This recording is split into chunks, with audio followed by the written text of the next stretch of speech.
because we have to be really careful not to make the error that I'm about to show you a lot of you made. You can't get lazy and just start doing this. Guess what a lot of you did? You should all be watching.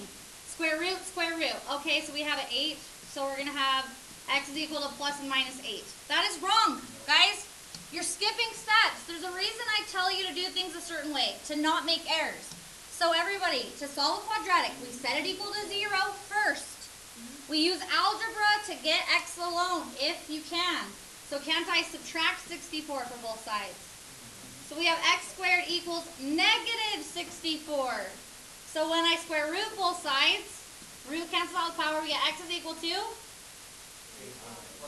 Good, plus and minus 8i. There's our two solutions, so we'll circle that.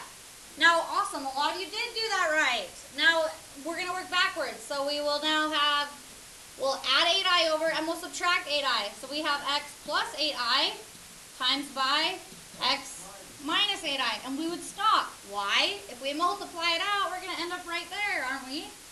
Okay, so there's our second answer. Okay, let's look at this one. How do we solve quadratics? We set them equal to 0 and then solve with the most appropriate method. I was a little bummed when I saw people doing quadratic formula because you made your life way harder than it needed to be. What should I do? Add 48 over. So then I have x squared equals 48. Then what can I do? Square root, square root. Root cancels out with power. X is equal to plus and minus root 48. If you leave it like that on the test, you're going to get marked down quite a bit. We always need to check our radicals to see if they simplify. 8 times 6, 2 times 4, 2 times 3, and then 4 breaks down into 2 times 2. True? Yep. Then we're going to pull out groups of 2. We'll pull out a 2, and we'll pull out a 2. 2 times 2 is 4. So we have x is equal to plus and minus 4 root 3. The root 3 couldn't come out. Then our linear factor will be add 4 root 3 over, and then 4 minus root 3. Okay, next one. How would we do this one? Set it equal, yes?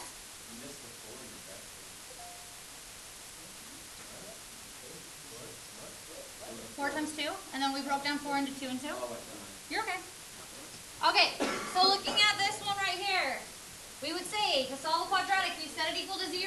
This one we're going to see if it factors. Correct. You should not be using quadratic formula if it factors. So, what did it factor to be?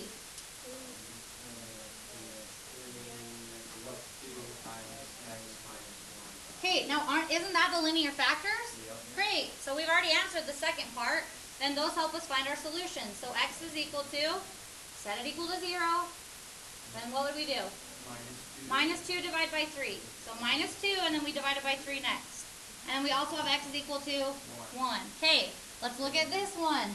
We set it equal to 0, so won't we subtract 2 first? So we have x squared equals negative 2. Then we would square root, square root. Root cancels out with power. X is equal to plus and minus. We're pulling out a I, and then left is root 2. On the test, I always have people write 2i. We can't pull the 2 out, can we? Only the I. Okay, good. Next thing, erase your whiteboards. Way to go. Some of you got them 100% correct. I did notice you. And awesome.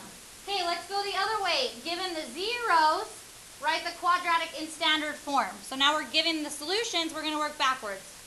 Ready, go. Okay, now let's start here. Now remember the rule is, if an imaginary solution, we must also have its conjugate a solution. That's how imaginary solutions work. You guys, don't just say opposite signs. It doesn't just flow over here. We actually are adding 3i.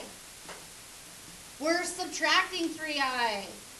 So now we have x plus 3i, x minus 3i. Now look, conjugates have a middle, this middle sign's opposite. Middle terms cancel out, true? Yep. So it's fine if you multiplied it out. It is also fine if you don't. So x squared, true? Minus 3ix plus 3ix, we know that will cancel out. And then right here is where a lot of people make an error. A lot of you did, so listen very carefully. It's minus 9. I times I is I squared. Then you'll go off to the side and say I squared is equal to negative 1. So we have x squared minus 9 times by negative 1. Isn't that x squared plus 9? Yes. Okay, awesome. Now guys, all of these answers will come out with no radicals and with no i's. So on the test, if you get an I, you know you've done it wrong. Something. Does that help? Okay, let's look at this one. So just make a mental note of that. Say, okay, now I know, oh, I should have realized that I've done something wrong because I see that I have an I. So if root 3 is a solution, since it's irrational, negative root 3 is a solution. Use algebra. Subtract root 3, subtract root 3. Add root 3. Add root 3. So we have x minus root 3 times x plus root 3. Look, conjugates have middle terms cancel out. X times x is x squared, true? Plus x root 3 minus x root 3. Those cancel out. Now right here we have minus root 9. So we have x squared minus 3. Now look, if you set it equal to 0 and solve, you would get plus and minus root 3. Okay, this one, I only saw like 4 of you out there get it right. Guess what a lot of you are doing? Listen, because you don't want to do this on the test. You can't just go like this. You're just going, oh, x minus 1 plus I, and then we need to do opposites. So we're going to do x minus 1 minus I. Wrong! Stop! Stop! Stop trying to memorize what you do and instead use algebra. So we would go like this. So we have x minus equals negative 1 plus I. What else is a solution? Negative 1 minus I. Now use algebra instead of just trying to memorize how to do it. Add 1, true? Yeah. Add 1, subtract I, subtract I. People who are listening to the little things I tell them and then they take those steps, they're the people who I'm walking around and they're getting it right. X plus 1 minus I. Now look, right here, we add 1. Oh, it's still plus 1. Then we add I. So we have x plus 1 plus I. Do you see how the 90% of you just floated it over? Yes or no? Okay, good. That's good to do it now. This is a good time to make the error, because hopefully I'm making such a big deal about it that you won't do it on the test. Okay, cool. Here we go. So then we'll multiply this out. X squared, true?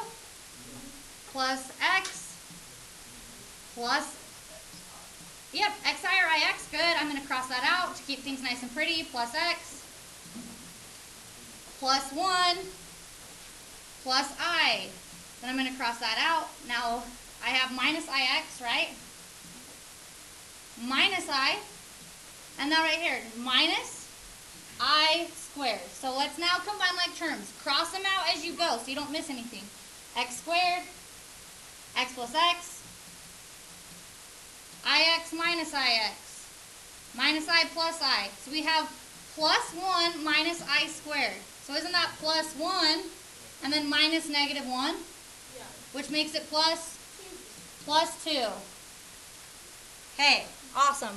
See, a lot of you like know how to do the hard part. You're just making errors. So don't memorize it. Just do algebra every time. Okay, awesome. Let's get started on today's lesson. Next time we're going to have a quiz, like what I call a big quiz. Just so you know, it's not a pop quiz. It's a big quiz. I'm telling you what it's on. Quadratic stuff, 1-1 and 1-2. Nothing from 1-3 will be on it. That'll be a by yourself quiz. So if you want to review for that, you could get your old worksheets in the basket. The nice thing is about today's lesson is we've learned a lot of this already. It's just making more connections with the same type of thing. So everybody, we learned that. We just did this in the Bell quiz. Given zeros, that would be where it crosses the x-axis, correct? Those are solutions. Now, given zeros, we can find the original polynomial. Or, given the polynomial, we can go backwards and find the zeros. We can go all the ways, correct? Given these, we can go this way. It's just like seeing that we can go each way. That's what all this fancy stuff is saying right here. If we have linear factors, x plus 3 and x plus 5, then our solutions must be negative 3 and negative 5, true? And vice versa. We already know this stuff. It's not really necessary to write down. And we know that it will cross the x-axis at negative 3 and negative 5 only. If those are the only solutions, that's the only place it's crossing. Everybody good? Okay, so right here, just watch. You will not need to take notes. You'll practice on your own here in a second on your worksheet. It says, what is the factored form of this? So remember, this is how we factor. We look for the greatest common factor. If there is one, pull it out. If it's quadratic, do it like a quadratic. If there's 4 terms, we factor by grouping, correct? Okay, let's look here. What should I pull out? Okay, cool. So then we divide by x, divide by x, divide by x. Left in our parentheses is x squared minus 2x minus 15. Now you'd say, I'm going to factor this again. What multiplies to be, it's now a quadratic. What multiplies to be negative 15 and adds up to be negative 2. Okay, good. I can quick factor, true? So I still have this x. Now I also have an x minus 5, and I now have an x plus 3. We have factored it down to 1, 2, 3 linear factors. Does everybody see? Well, we're done, but I just want to point something out here. Degree 3 always has 3 solutions. Degree 4 has 4 solutions. Degree 2 has 2 solutions. So won't this have 3 solutions? Yes, there's 3 linear factors. There should be, since it's degree 3. Now, I did not ask us to solve. I'm just saying, if we did ask you to solve, you'd say x equals 0, 5, and negative 3. Okay, good. But I'm stopping here. Next one. What would I pull out? Then left is x squared minus x minus 12. So now it multiplies to be negative 12, adds up to be negative 1. 4 times 3, negative 4. So we have x minus 4, and x plus 3. And we'd be done factoring. True? Degree 3 means we should have 3 linear factors and 3 solutions. Okay, awesome. One more. Go to number 3. On the back. Yes. On the back. It says factor, doesn't it? No. On the back page front, right? It says factor. So let's do it. What should I pull out? Yeah, we can pull out x, but let's pull out greatest common factor. Negative 3x, because the negative in front. So let's divide by negative 3x. Divide by negative 3x, divide by negative 3x. Let's see what's left over. X squared, true? And then we'll have a minus 6x, and then it looks like we're going to have plus 9. Great, we have done one piece of the factoring. Well, it multiplies to be 9 and adds up to be negative 6. Good, negative 3 and 3. So our answer would be negative 3x, and then we would have an x minus 3 times x minus 3. Or you could also write negative 3x times x minus 3 squared. Isn't that the same thing? Both are great. I don't care how you do it. Either one, they're equally good. All good? Now, so what would my solutions be? Now, guess what people always say on the test? It didn't ask us to find the solution, so we're done. But I just want to point something out. People will say the solution right here is 3. That's wrong. Negative 3x equals 0. Isn't that how we solve these? Yeah. So divide by negative 3, divide by negative 3. So x is equal to 0. So I just want to say one thing. So x equals 0, x equals 3. True? Yes. So if and it's really x equals 3 twice. So if I was to graph this on my calculator, shouldn't it be crossing the x-axis at those places? Yeah, okay, great, awesome. Okay, ready to go. Factor 1 through 6. You're only factoring. Cross out number 6. It's not factorable. We will learn how to solve if you can't factor, but not today. Don't do 6. So it's really 1 through 5. So just a reminder back to quadratics, this is what some things that we've seen before. So if I have y is equal to x minus 3 squared, that's the same thing as this. Y is equal to x minus 3 times x minus 3. So don't we get x equals 3, x equals 3 again? So what actually ends up happening on a quadratic, if you can recall, is if it has the same solution twice, what's going to happen is it's going to come down, touch at 3, and then it's going to bounce back up. It's not going to cross through. So it's like touching it twice, kind of. Do you guys see? Okay, awesome. So look right here. Same here. We have x is equal to negative, parentheses, x plus 5 squared. So that's negative 1 times x plus 5 times x plus 5. That negative 1 will not affect my solutions, will it? Because there's nothing there. There's not a variable. So we get negative 5 and negative 5. So look, it's coming, touching negative 5 and bouncing back down. Does everybody understand? Okay, that is what happens. So now that actually ends up happening with all types of polynomials. So what I want you to do is focus up here for a second. So we're talking zeros now and multiplicities. So everybody look at number 1. If I said to you, find the zeros, how we do that is we factor it, then we set our factors equal to 0 and solve. Isn't this one already factored? It's already linear factor, linear factor, linear factor. Don't multiply it out, because then you'll have to refactor it, and you'll end up right back here. So what are my solutions? X is equal to negative 2, 1, 1 again, 3. Correct, everybody? Now we can no longer in this class write when you have the same solution twice, just like that. So that's called having a multiplicity of something other than 1. So if a solution only happens once, great. If it happens more than once, we call that having a multiplicity of 2. So if I would have had another 1 in here, that would have had a multiplicity of 3, because it happened 3 times. So if I would have had 4 ones, we would say a multiplicity of 4. So instead, you'd write it like this from now on in this class. Negative 2 is a solution. 3 is a solution. If it only has one answer, you don't need to write multiplicity of 1. But then we're going to say 1 with multiplicity, which that's how you spell multiplicity. I'm just going to abbreviate with multiplicity of 2. That means it happened twice. Now, yes, people always say, can I just write it like that? That's easier. No, we have to use correct wording. So just do it, okay? Just do it, yes. Yes, you can write it's fine. This means the same thing as listed above. So, fun fact for you. We can have multiplicity of 2, we can have multiplicity of 3, 4, 5, 6, right? We can have these solutions come as many number of times as we might see it. Here's what actually happens. If we were to graph this, you guys, it would actually cross through at negative 2, and it would then bounce at 1, and then it would cross through 3. So here's the rule. Even multiplicity. If you solve and have an even multiplicity, meaning it happens twice, or it happens 4 times, or 6, if it has an even multiplicity, if you were to graph it, it will always just bounce at that value. Bounce at the 0. That always happens. So if it had a multiplicity of 4, just like 2, it would bounce and go right back up. Then right here, odd multiplicities. This will always happen. At the 0, it will cross through. Odd multiplicities. So if it happens 1 time, 3 times, 5 times, so on, then it will cross through at the 0. Cross at the 0. That's something that should be in your notes somewhere. So we're going to use that information now to talk about some things. Okay, so awesome. Let's go to this next example here. So if I said to you, find the zeros, you would say, I need to factor this one. It has 4 terms, so I'm going to factor by grouping. I'm going to try at least. I'm going to pull out x squared. Left is x minus 3. True? Pull out negative 4. This isn't on the worksheet.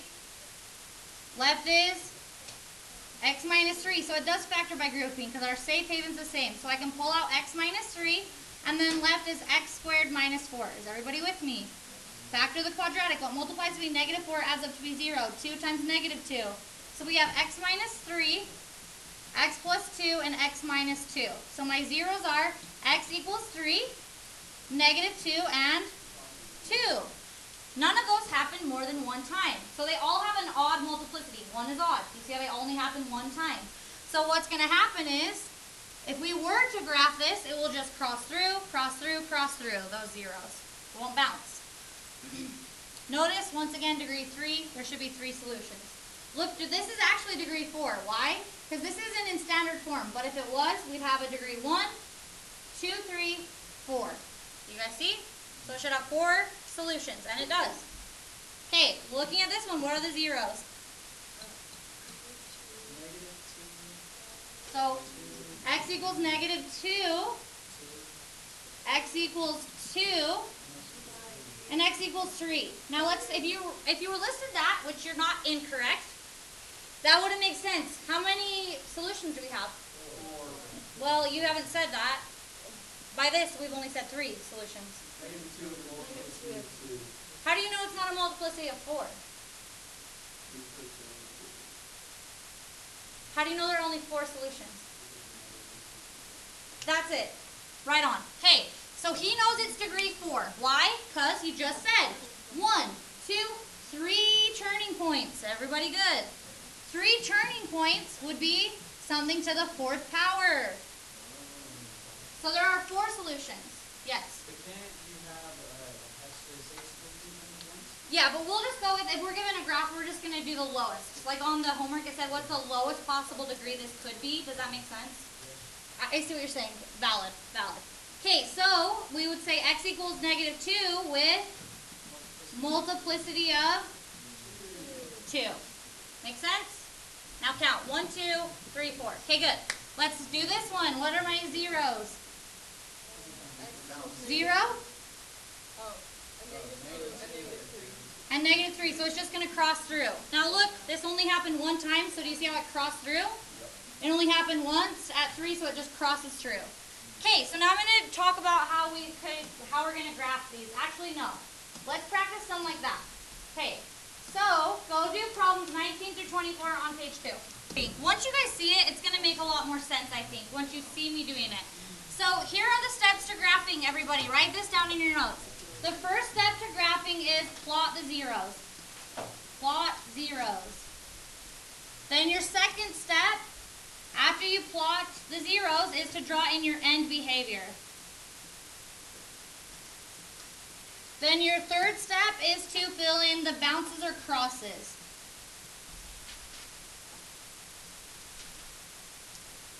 Bounce or cross at zeros.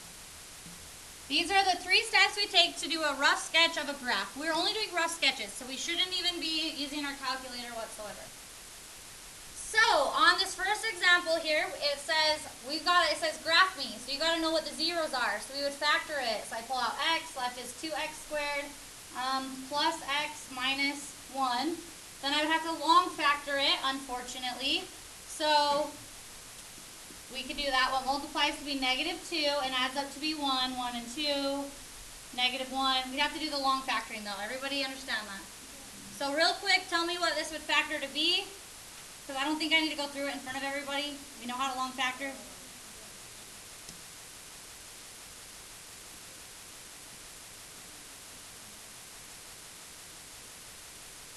X minus 1 Okay. times x plus 1. Awesome.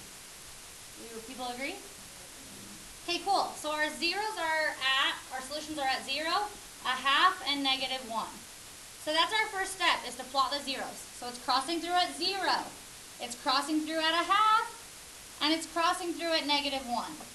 Those are the only places this graph can cross. Otherwise, there would be more solutions. Do you all understand that? Okay, we've done our first step. Second step, draw in your end behavior. Now, where does end behavior come from? The leading term. We look at the degree and the coefficient. It's odd, so it's opposite. It's positive. Odd and positive looks like this, a positive line, true?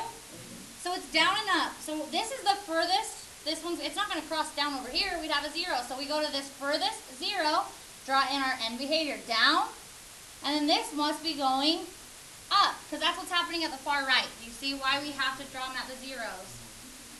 It's not going to be over here. That wouldn't be possible. Okay, now we've done the second step. We've drawn in our end behavior. Now third, draw in the bounces. So let's see here. How many times did 0 happen? One time. So it's going to cross because that's an odd multiplicity. 1 is odd. That happened one time. So it's going to cross through. I'm going to just do cross. And then negative 1 only happened one time. So aren't they all odd multiplicities since they only happened one? So they're going to cross through the zeros, not bounce. So we're coming up. We hit the 0. We're definitely not bouncing back down. We're crossing through, right? Now we're going to circle and come back down. We're not going to bounce. We're going to cross through, right? Then we're circling and coming back up to that 0 and crossing through. Now, how do you know how high up to draw or down? You don't. We're drawing a rough sketch. We could find the max and min. I'm not making you do it that intense. Rough sketches. All good? Okay, let's do this one. My solutions are x is equal to negative 1 with a multiplicity of 2. We would have, x is equal to 1 and x is equal to 2. True? Plot your zeros first. So that's what I'm going to do. At 2 it crosses. At 1 it crosses. And at negative 1 it crosses or it bounces. One of the two. So now our second step, draw in our end behavior. Everybody, to do end behavior, you need it in standard form. Don't multiply out the whole thing. We only care about the leading term. That's really easy to find. Won't this be x times x? X squared times x times x. Positive x to the 4th. True? If we multiplied out the leading terms. So that's even, and it's positive 1. So even and positive is up and up. No, 1 is, remember, odd is not having anything to do with that. It's positive or negative in the front. So up and up, because positive people smile. So now I go to this 0, I'm going up, true? This 0, I'm going up. Now we'll do our third step, fill in the bounces and crosses. At -1, isn't it an even multiplicity? Yes. So it can't cross, it's going to bounce. So it came down, it touched, and it bounced back up. Then it came down, and this one only happened once, so it crosses through. Then it's coming back up. That only happened once, so it's crossing through. Okay. Makes sense, everybody? Let me show you the best one yet. We're going to graph this.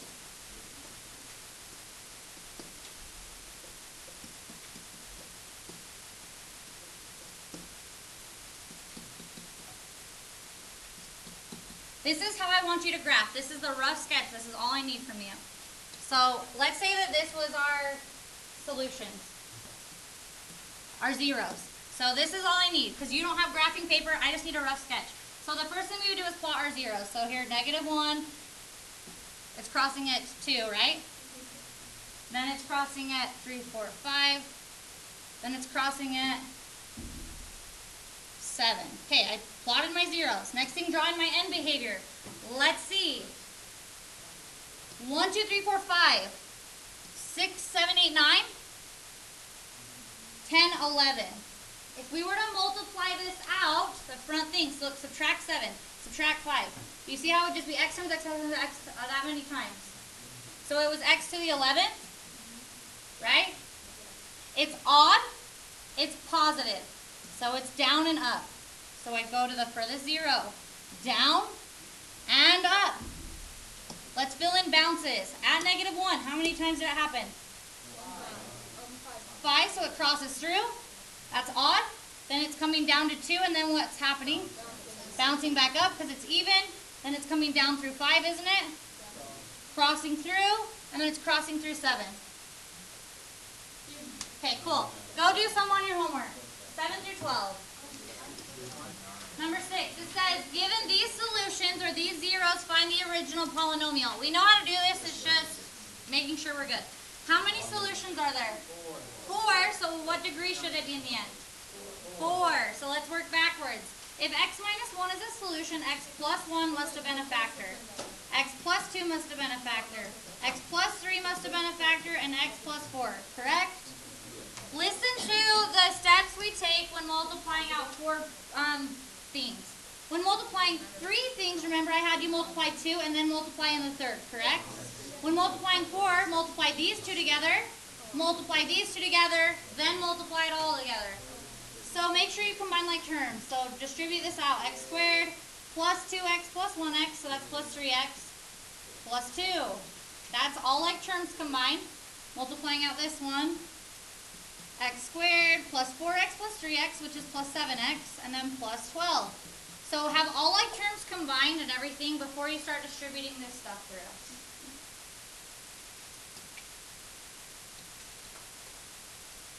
So now what we would do is distribute all this. So that's x times x squared times x squared is x to the 4th. Then we have x squared times positive 7x plus 7x cubed, right? Plus 12x squared. Then I cross this out. I just like to keep things nice and neat because you don't want to make errors on things. 3x times x squared is positive 3x cubed. 3x times positive 7x is plus 21x squared. 3x times positive 12 plus 36x. Now distributing positive 2 through. So plus 2x squared plus 14x's and then plus 24. Now you can add straight down and combine all like terms here. Cross them out as you go. So finish that bad boy off. Talking about relative max and min. We actually already know how to do this because they're just the turning points. It's just using the correct word now. So we've talked, we even know this because we had to know that to put it into our calculator correctly, right? So on this would be the relative minimum because it's the low point. This would be the relative maximum. Now the reason they use the word relative, they're talking relative to the graph here because technically isn't there no minimum? Doesn't it go down forever technically? Yeah, and then it goes up forever. So just relative max and min. So let's do this one off your homework. Go to 25. Let's make sure we know how to use our calculator correctly. I'm asking you to find the relative max and min. You don't need to find the zeros. Just the relative max and min. So if you need to write down, don't find zeros right there, do it. So everybody go to your graphing calculator, type it in.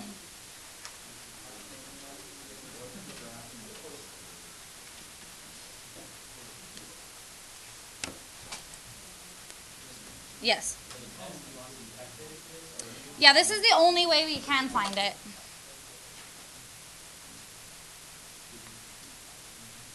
So you type it in. Everybody do that. So remember, here's the maximum. I'm going to find the max first. We can find max or min first. It doesn't matter, but we do have to know what we're finding. So you hit second, trace. Second trace. Then go over to, I'm going to find the max first, just for kicks and giggles. So I hit enter. Now, left bound. So I need to scroll left, anywhere left of the max. I am physically to the left of the max. Do you see? Hit enter. Then it says right bound. I need to be physically to the right of the max. And I am. Enter. Enter. Make sure you end up in the right spot. Looks good to me. 2.5. Comma 10.5. That's our maximum. What?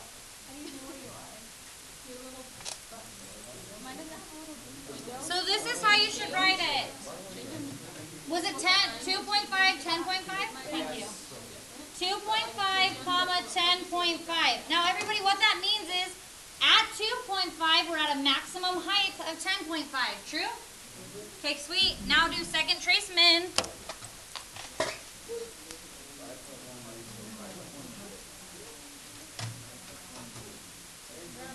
Left bound, I am to the left of the min.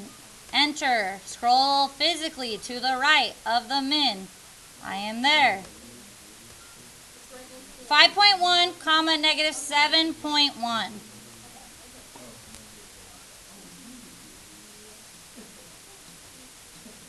So at 5.1, we're at our lowest, our minimum of negative 7.1.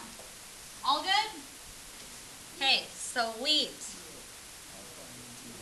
Now, let's read number 24. It throws people for a loop. This is on your homework. It says, the volume in cubic feet of a CD holder can be expressed as this. Volume is equal to this expression when factored as the product of its three dimensions. So, we know volume is equal to length times width times height, correct? So it's saying we can take and factor this, and then we'll know the length, the width, and the height, right? Okay, now it says it wants us to know that the depth is expressed as 2 minus x. Well, depth just must mean one of these. They just use a different word for it. So let's figure out what that is. It says that the height is greater than the width. The height is greater than the width. So length must be depth. So v is equal to d times w times h. So we're just using a different word than length. Okay, so it says factor the polynomial to find the linear expressions for height and width. So we need to factor it. So we would pull out a negative x, and then left would be x squared plus x minus 6. Well, multiplies to be negative 6 and adds up to be 1, 3, and 2, negative 2. We can quick factor. So we have negative x times x plus 3 times x minus 2. Now we were told that one of them, our depth, was actually 2 minus x. So where is that? It's right there? No, that's negative x. Okay, so we have a negative 2 plus x, but we're pretty dang close. So where are they getting that? So if you multiply all the terms by negative 1 and then take off the negative and the x from that side, then it's the same. Yes, but be careful because you don't want to distribute the negative 1 here and here. That would be double dipping, right? Okay, so yes, you can put the negative 1 with this or this, right? So you're saying they took the negative 1 and put it in with that one. Yeah, you're right. So we have x plus 3, you guys are awesome. And now we have a positive 2 minus x. All is good, same thing, different way of writing it. Okay, cool. So now it did tell us the width, the height is greater than the width. so let's see here. Here's our depth. The height is greater than the width. So this one must be height. This one must be width. 3, x plus 3 is more than x, true? Okay, so on A, write that down. The width is x, the height is x plus 3. In part B, it says graph the function and find the x-intercepts. What do they represent? Well, we can just do the x-intercepts by hand. So isn't it crossing at 0?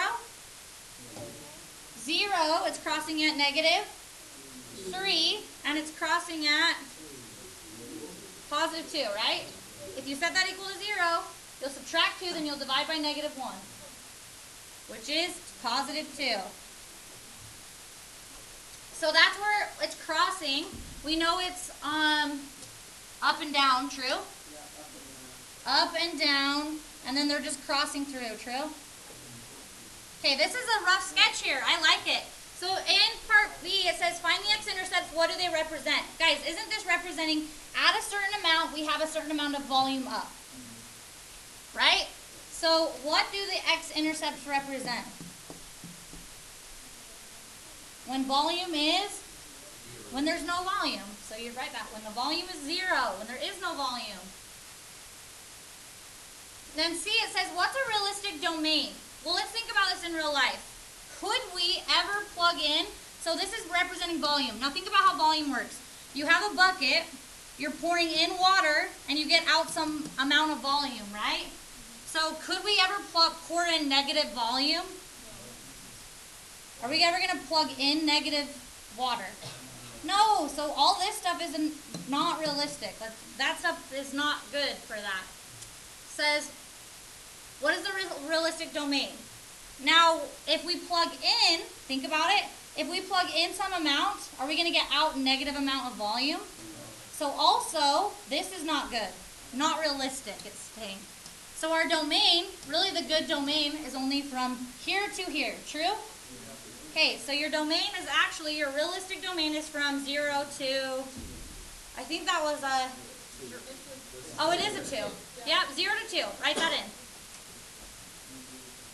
Now it's asking us, D, what is the maximum volume of the CD holder?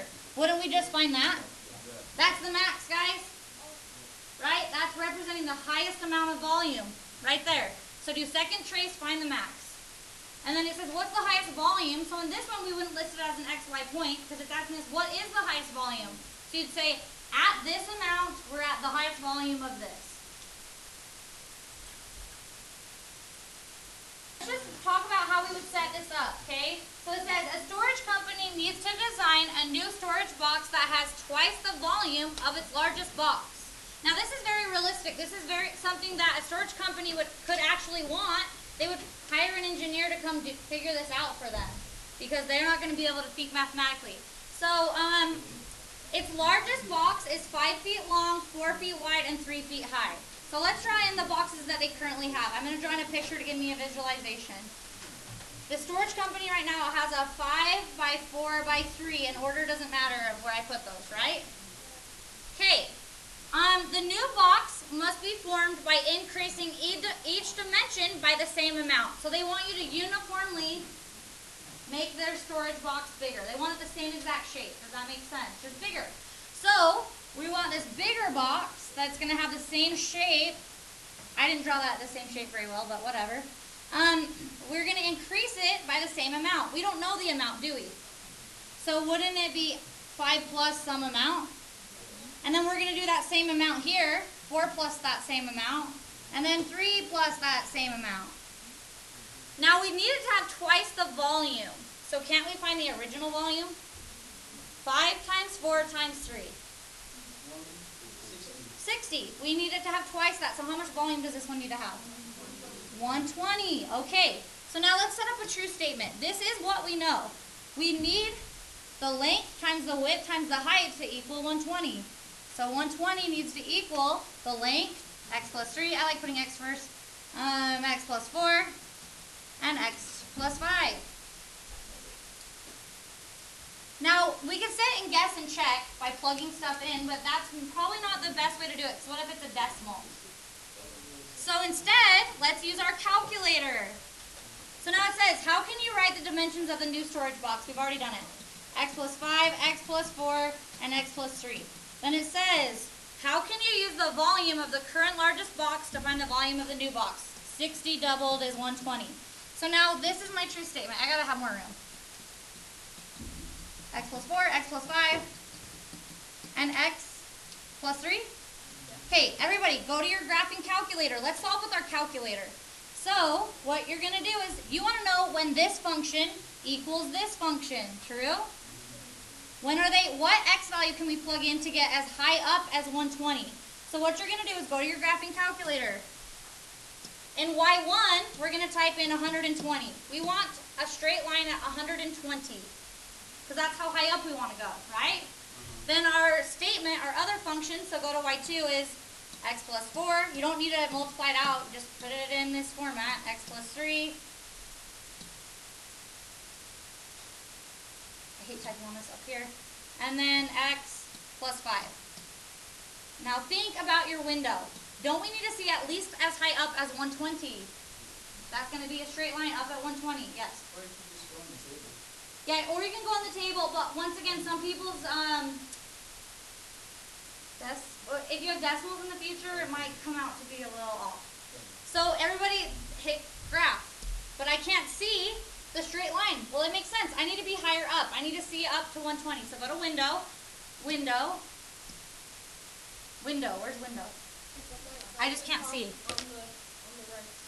Oh, right there, window. Okay, now y max. That's all I need to change. So go to y max, and I'm going to change it to 150 because I need to be above 120.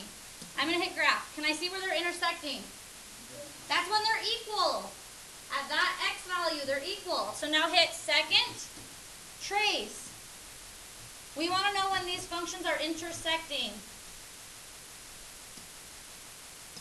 So now I ask you for the first curve. That just means what's the first function? Look, it's automatically going to do it for you. It will always do it for you.